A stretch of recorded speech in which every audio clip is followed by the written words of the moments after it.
हिंद। चलिए आज हम लोग जानते हैं हिंदी वर्णिका 10th क्लास के चौथा चैप्टर जो है नगर के रूप में है। किसके रूप में? नगर के रूप में, जिसको लिखने वाली जो है सुजाता है। क्या है? सुजाता। इनके बारे में हम लोग जानते हैं और इनकी जीवन परिचय के साथ साथ इनकी कहानियों को भी जानते हैं। तो मेरे प्रिय स्टूडेंट्सों, आप कैसे हैं? उम्मीद करते हैं आप लोग अच्छे होंगे। आपको अपने चैनल 10th मस्ती रणधीर सर में स्वागत है। चलते हैं, आज हम लोग जानते हैं बिना समय गवाए हुए इनकी मेन मोटो क्या है, इस कहानी का मुख्य उद्देश्य क्या है। ठीक है, तो सुजाता का वास्तविक नाम एस रंगराजन है। ठीक है ना, पूछेगा सुजाता का असली नाम क्या है, वास्तविक नाम क्या है? एस रंगराजन है। ठीक है, इनका जन्म 3 मई 1935 को हुआ। कितना है? 3 मई 1935 ईस्वी को चेन्नई के तमिलनाडु में हुआ। पूछे कहाँ हुआ? चेन्नई के तमिलनाडु में। एस रंगराजन इनका वास्तविक नाम है। इनका जन्म 3 मई 1935 को हुआ, चेन्नई तमिलनाडु में। ये अपनी रचना शैली या विषय वस्तु के द्वारा इन्होंने तमिल कहानी में उल्लेखनीय बदलाव किए हैं। किस कहानी में? तमिल। तो पूछेगा नगर कौन सी कहानी है? तो तमिल कहानी है। कौन सी कहानी? तमिल। इनकी रचनाएं खूब लोकप्रिय हुई। उन्होंने कवि, अभिनय, नाटक भी लिखे हैं। उनके कुछ उपन्यास पर चलचित्र भी बने। चलचित्र को इंग्लिश में हम लोग फिल्म कहते हैं। इनके कुछ उपन्यास पर फिल्म भी बना है। इनकी 25 से अधिक कृतियां हैं। पूछेगा कितनी से अधिक कृतियां? 25 से अधिक कृतियां प्रकाशित हो चुकी है, जिसमें करैयेलान सणेव कप्पू, करैयेलान सणेव कप्पू, कनऊतु तेलैसाले आदि उपन्यास काफ़ी चर्चित और सम्मानित हुए। यह कहानी आधुनिक तमिल कहानी नेशनल बुक ट्रस्ट इंडिया से लिया गया है। सभागार संकलित है, नेशनल बुक ट्रस्ट इंडिया से ली गई है। इस कहानी के अनुवादक के जमुना है। के है? के जमुना। के है? के जमुना। तो इनका पूरा वास्तविक नाम है एस रंगराजन। जन्म 3 मई 1931 को। इनकी रचना तमिल भाषा में लिखी गई है। इनकी खूब लोकप्रिय इनकी रचनाएं हैं। इन्होंने कई से नाटक लिखे हैं। उपन्यास पर फिल्म भी बनी है। ठीक है ना। इनकी कहानी जो है तमिल कहानी नेशनल बुक ट्रस्ट इंडिया से ली गई है। इस चैप्टर का नाम है नगर। नगर का मतलब नगर की दिशा दशा क्या होती है, इसके बारे में चर्चा की गई है। आखिरकार नगर में किसका बोलबाला रहता है? बुद्धिजीवी वर्ग का ही बोलबाला रहता है। जो पढ़े लिखे होते हैं उन्हीं का बोलबाला है। जो मूर्ख व्यक्ति हैं उनकी बोलबाला नगरों में नहीं होती है, शहर में। वह जाकर भुला भी सकते हैं। इस कहानी में वैसा ही संभावनाएं व्यक्त की गई है और बताई गई है। चलते हैं इस कहानी के मोड़ में, देखते हैं क्या होता है कहानी। ठीक है ना। कहा जाता है कहानी यहाँ से शुरू होती है। काल्डवेल के तुलनात्मक व्याकरण में लिखा है कि मदुरै पांडित्य लोक की दूसरी राजधानी है। मदुरै जो है पांड्य लोगों की। मदुरै कहाँ? तमिलनाडु का एक जगह है जो पांड्य लोगों की राजधानी है। हमारे देश में प्राचीन मानचित्रों में मथुरा नाम से उल्लिखित है। उसका मथुरा नाम नहीं, मथुरा। ठीक है ना। मदुरै को क्या कहा जाता है? मथुरा के नाम से कहा जाता है। अंग्रेजों द्वारा इसे मदुरा कहा गया। किनके द्वारा? अंग्रेजों के द्वारा इन्हें मदुरा कहा गया। यूनानी लोग जो थे इनको मदेरो कहा। मेदोरा वाला नगर तमिल लोगों को मदुरै ही है। तमिल लोग मदुरै कहता है, अंग्रेज लोग मदुरा कहा। पांड्य का राजधानी रहा मदुरै। यही मदुरै में मीनाक्षी मंदिर है। म से मदुरै, म से मीनाक्षी मंदिर। ठीक है ना। यूनानी लोग मेदोरा कहा, तमिल के लोग मदुरै कहते हैं। दीवारों पर छोटे मोटे अक्षर छपे विविध वस्तुओं का विज्ञापन करने वाला तरह तरह के पोस्टर लगे हुए थे। निजाम, लेडी तंबाकू, एके ब्रांड ब्रेसियस, सावधान, क्रांति की आग भड़क रही है। ये सब बहुत से पोस्टर शहरों में लगी रहती हैं। उन्हीं की बात सुजाता बताते हैं। खास सभाएं, हाजी मूसा की कपड़ों की दुकान, कपड़ों का सागर, 30/9/73 को नास्तिक लोग आग की हड्डियां लेकर चलेंगे। ऐसे कह के ठीक है ना। इसमें समय भी बताई गई है। यह कहानी 30/9/73 यानी सन 73 की यह छपी हुई होगी। 73 में यह लिखी गई होगी। मदुरै नगर में एक साधारण दिन हमेशा की तरह सड़कों पर नलों के सामने मनुष्य के बदले घड़े लाइन लगा बनाकर खड़े रहते। यानी मदुरै में एक यह विशेषता यह है कि लोग पानी के लिए जो है पानी के लिए लाइन लगाकर खड़े रहते हैं। छोटे बच्चे टिटनेस जैसे भयानक रोग की चिंता किए बिना मिट्टी में खेल रहे हैं। और जो छोटे बच्चे होते हैं उनको कोई टेंशन नहीं रहता है कि टेटनस हो गया या कोई बीमारी होगा, वो मिट्टी में खेल रहे हैं। पांडियन परिवहन निगम के बसें सर्वत्र देशी की भावना से युक्त डीजल को धुआं फैला रही थी। कलफ लगी निकर कमीज पहने प्रोटीन की कमी से पीड़ित पुलिस वाले इधर उधर आने जाने वाले वाहनों और मनुष्य की गति को नियंत्रित कर रहे थे। शहर की यह काम होती है कि वह परिवहन की जो भी गाड़ी जाती है उनका चेक करना, ठीक है ना, उनका हेमलेट देखना और सर्वत्र उनका निगरानी रखना, ठीक है। लग रहा था मानो वे ब्राउनीय गति के सिद्धांत का पालन कर रहे हैं, ठीक है ना, कि वहाँ के जो भी पुलिसगण हैं वो ब्राउनी गति के नियम को पालन कर रहे हैं, ऐसा लग रहा है, ठीक है ना। अगला चलते हैं। कहता है खादीधारी लोग का एक जुलूस, जो खादीधारी यानी नेता को कहा गया है, खादीधारी लोगों का एक जुलूस जो ना ज़्यादा बड़ा था न लंबा, महंगाई के लिए सरकार को कोसता हुआ सड़क की बाईं ओर से मानो रेंग रहा था। चप्पल रहित गंवार लोगों की भीड़ मीनाक्षी मंदिर के स्तंभ से खड़े थे।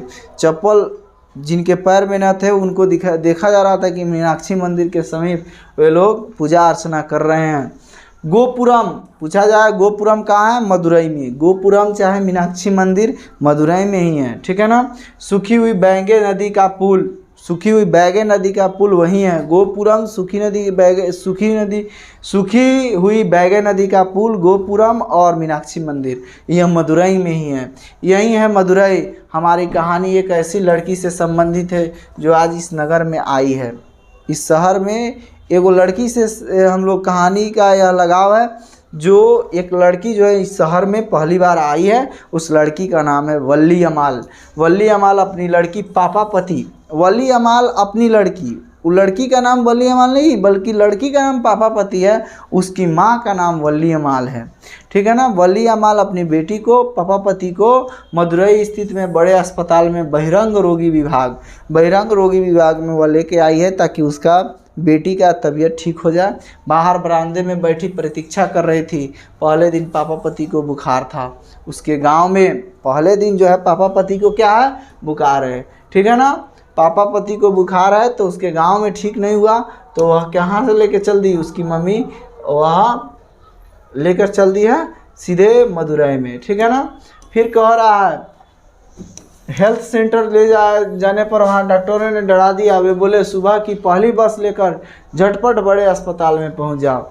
वह वल्ली अमाल को जब वह गई बुखार था तो वहाँ के छोटे प्राइमरी सेंटर के जो डॉक्टर थे उन्होंने कह दिया तुरंत कि इसको बड़े शहरों में ले जाओ, मदुरई ले जाओ, बड़े अस्पतालों में ले जाओ ताकि इसका तबीयत ठीक हो जाए। यहाँ की बस की बात नहीं है। तो पापापति स्ट्रेचर पर लेटी हुई थी। 6 डॉक्टर उसे घेर खड़े थे। पापापति लगभग 12 साल की है। इसमें जो भी बात की जा रही है लगभग 12 साल की हो, वह आपका माँ चैप्टर हो, ठीक है ना, या ढहते विश्वास हो, उसमें उसकी नाक दोनों ओर छेदी हुई थी।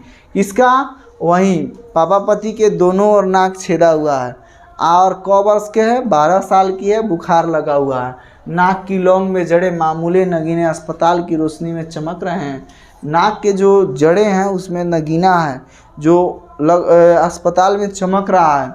माथे पर विभूति का आड़ा तिलक लगा था।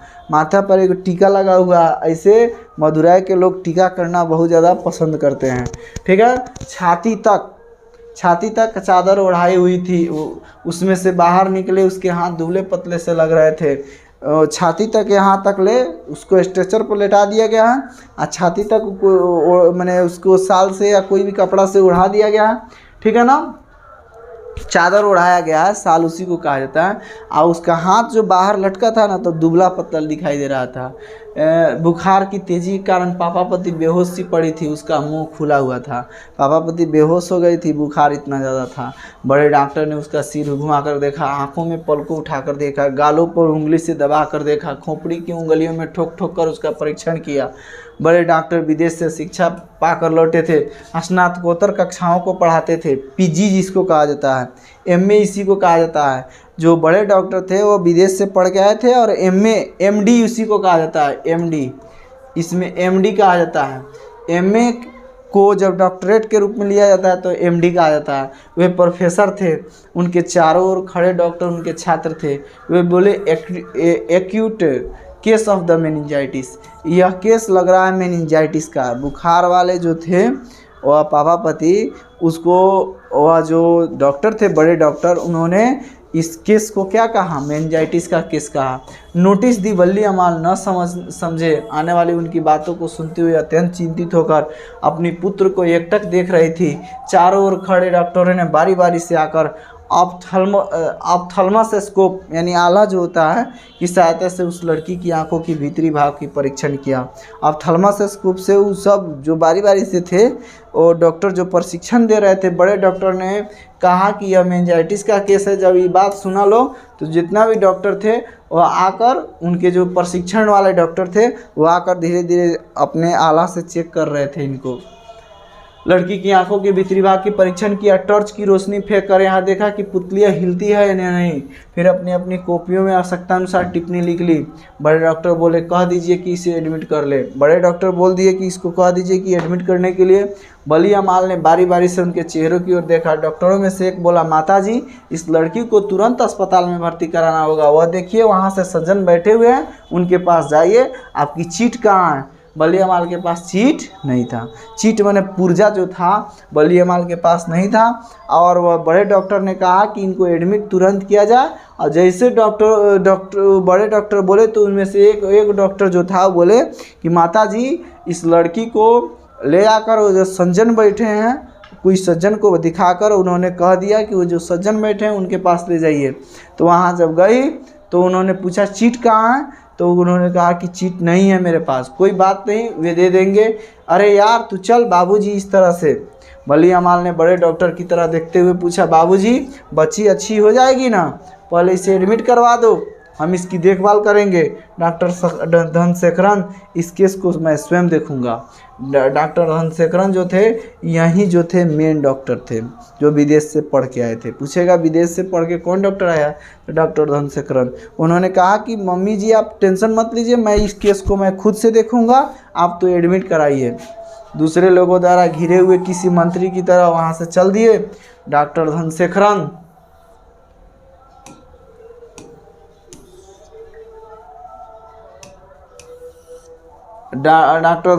वहाँ बैठे। श्रीनिवास की सारी बात समझाकर बड़े डॉक्टर के पीछे दौड़े।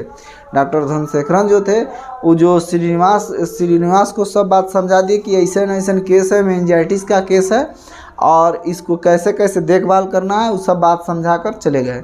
श्रीनिवास ने बली अमाल की ओर देखा। अम्मा इधर आओ, तुम्हारा नाम क्या है? अरे वो हरामजादे, और रजिस्टर उठा रहा दे। अगर कोनो अपना एथी को जो असिस्टेंट है, वो श्रीनिवास के असिस्टेंट, उनको बोले कि जल्दी से रजिस्टर उठा के दो। और उनसे पूछ रहे हैं कि अम्मा आपके नाम क्या है? तो अम्मा अपनी नाम बता रही है। देखिए क्या होता है अगला, ठीक है।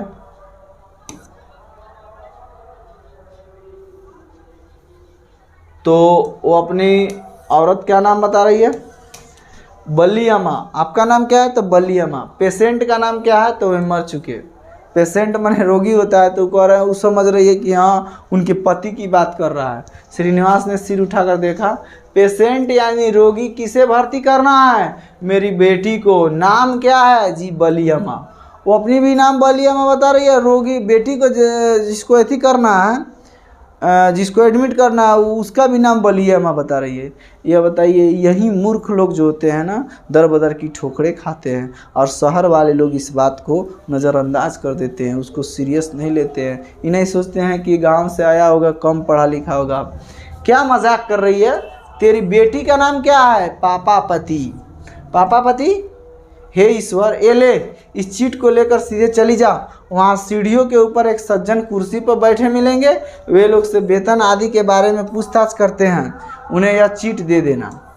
ठीक है ना। बच्ची का क्या होगा, वो पूछी बच्ची का क्या होगा, तो बच्ची को कुछ नहीं होगा, इसे यहाँ लेटी रहने दे, तेरे साथ कोई नहीं आया है। मैंने पूछे डॉक्टर साहब कि तुम्हारे साथ कोई नहीं आया है। ठीक है, तो क्या कह रही है, तुझा यहाँ विजय रंगम कौन है। बली अमाल पापापति को अकेली छोड़कर नहीं जाना चाहती थी। वहाँ की लंबी कतार देखकर वहाँ फैली एक विशेष गंध के कारण जी मिचलने लगा।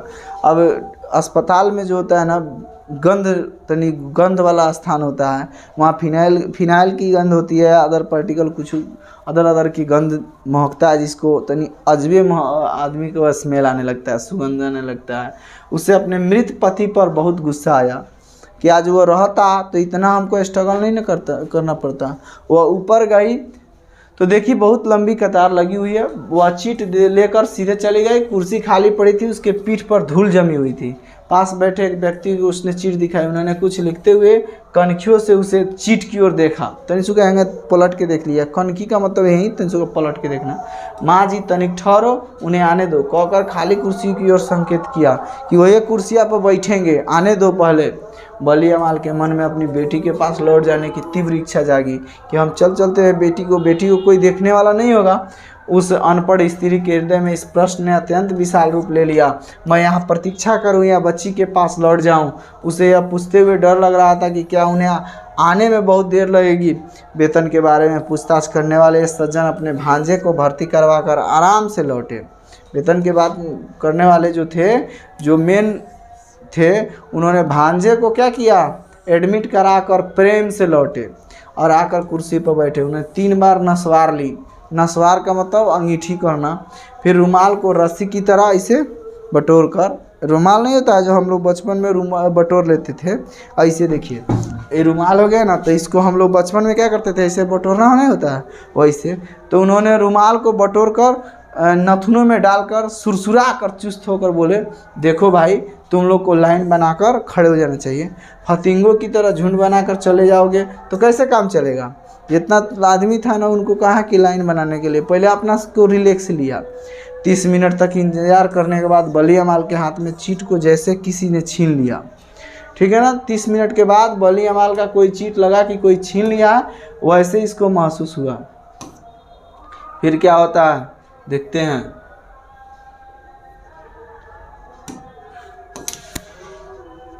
इस चीट पर तो डॉक्टर साहब के दस्तखत ही नहीं है, जाकर डॉक्टर साहब से दस्तखत करवा ले आप। ठीक है ना। ऐसे बहुत लोग शहरों में ऐसे करते हैं। सरकारी अस्पतालों में बहुत से तामझाम होते हैं। इस बात को यह सुजाता बताना चाहते हैं। तो देखिए दस्तखत करवा ले, मुझे इसके लिए कहाँ जाना होगा। तो कहाँ से आई है, तो मुनांडी पट्टी से। अब बताओ, अपना गांव का नाम बता रही है वो। ठीक है ना। ये नहीं कि यहाँ की जहाँ से आई थी, वहाँ से जो चीट लेकर आई थी वहाँ जाना है, नहीं, वो बता रही है मुनांडी पट्टी से। अच्छा मुनांडी पट्टी से कहकर क्लर्क जोर से हंसे। फिर बोले अपनी वह चीट मुझे दे दो। उसने दोबारा अपनी चीट उन्हें दी। उन्होंने उसे उलट पुलट कर देखा। तेरे पति का वेतन कितना है, तो वे मर चुके हैं।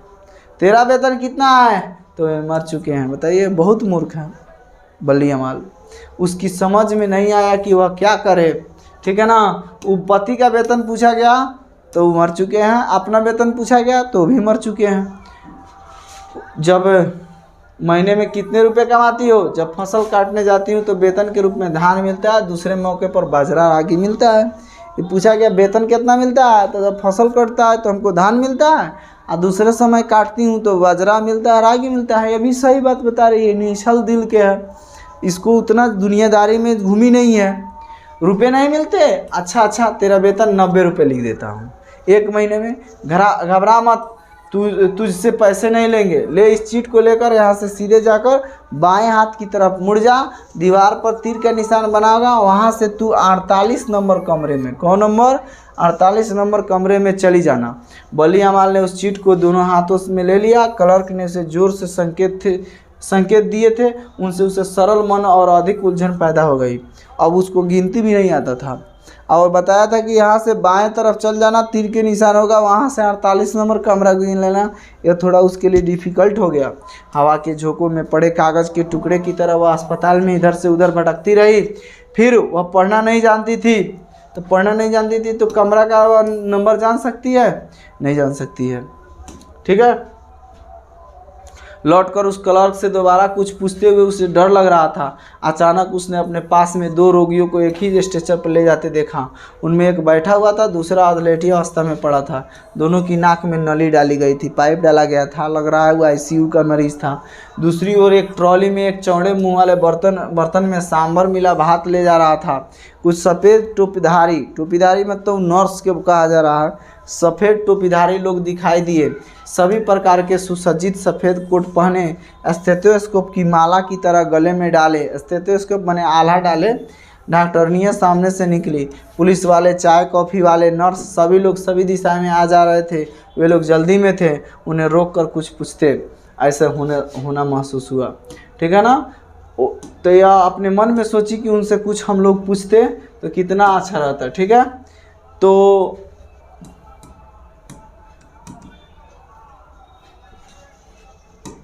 चलिए तो अगला देखते हैं क्या कहता है।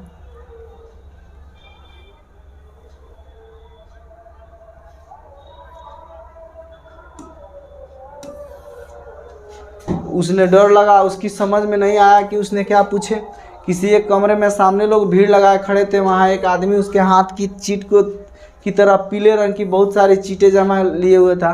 जगह हाथ में वैसा चीट था ना, वैसने एक आदमी को देखी कि वो सब बहुत से चीट को लिया हुआ है। उसने अपनी चीट उस आदमी को दे दी। उसके बिना देखे हुए चीट को लेकर रख ली। मैंने वो आदमी बिना देखे हुए चीट को वह रख लिया। अब बाहर बेंच पर बैठे सभी अपनी बारी बारी की प्रतीक्षा कर रहे थे। बली अमाल को पापा पति की चिंता सताने लगी। लड़की वहाँ अकेली पड़ी। जिस आदमी ने चीट इकट्ठी की थी वह एक एक का नाम लेकर पुकार रहा था और उसी क्रम में बैठता जा रहा था। चीट पर पापा पति का नाम पढ़कर वो बोला, इसे यहाँ क्यों लाई है? ले इसे लेकर सीधे चली जा। और उस चीट को बली अमाल को वापस दे दी।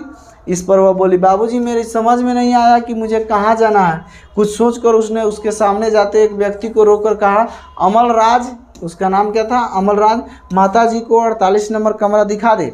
बली अमाल ने वह बोला, इस आदमी के पीछे पीछे चली जा, ये वहीं जा रहा है। तो फिर क्या हुआ देखते हैं। उसे अमलराज के पीछे भाग भाग कर जाना पड़ा। वहाँ एक और ब्रेंच दूसरे लोग भीड़ दिखाई दी। एक आदमी उसके हाथ में कुछ चीट ले ली। सुबह से भूखी होने के कारण अस्पताल में फैली विशेष गंध के कारण बली अमाल को सिर चकराने लगा। आधे घंटे बाद उसका नाम पुकारा गया। वह कमरे के अंदर गई। आमने सामने 2 लोग बैठे पेंसिल से कुछ लिख रहे थे। डॉक्टर थे वह।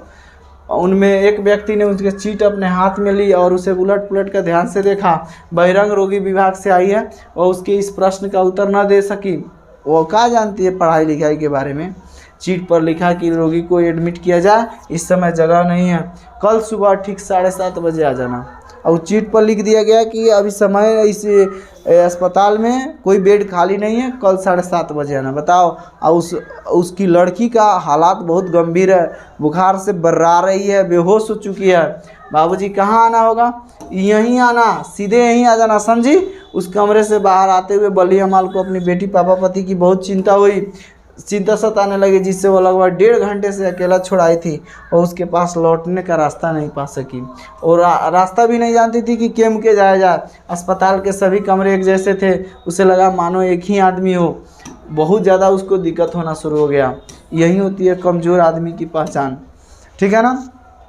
अस्पताल के सभी कमरे एक जैसे थे। लगभग मानो एक ही आदमी घूम फिर कर अस्पताल के अलग अलग कमरों में बैठा हुआ है। सबका ड्रेस एक ही था, वैसे ही बुझा रहा था। एक वार्ड में अनेक रोगी लेटे हुए थे, जिनके हाथ में पैरों को ऊंचा करके वजन बांधा गया था। उनका पैर टूट गया था तो उनको क्या किया गया था? गुड़वा को ऊपर लटका के बांधा गया था। एक कमरे में क्रम से लेटे छोटे छोटे बच्चे मुंह बना बना कर रो रहे थे। मशीनों, रोगियों और डॉक्टरों की उस भीड़ में वह वापस लौटने का रास्ता न पा सकी। ठीक है। तो इतना ही रहने देते हैं, नहीं तो वीडियो बहुत बड़ा लंबा हो जाएगी। तो आप लोग उम्मीद करते हैं आपको सभी बातें समझ में आई होंगी। ठीक है ना। तो मेरे चैनल पर नए हैं तो लाइक सब्सक्राइब कीजिए और दोस्तों के पास शेयर कीजिए और बताइए कि यहाँ हिंदी भी पढ़ाई जाती है। 10th मस्ती रणधीर सर के द्वारा हिंदी भी पढ़ाई जाती है। तो मिलते हैं नेक्स्ट वीडियो में। तब तक के लिए थैंक यू। जय हिंद।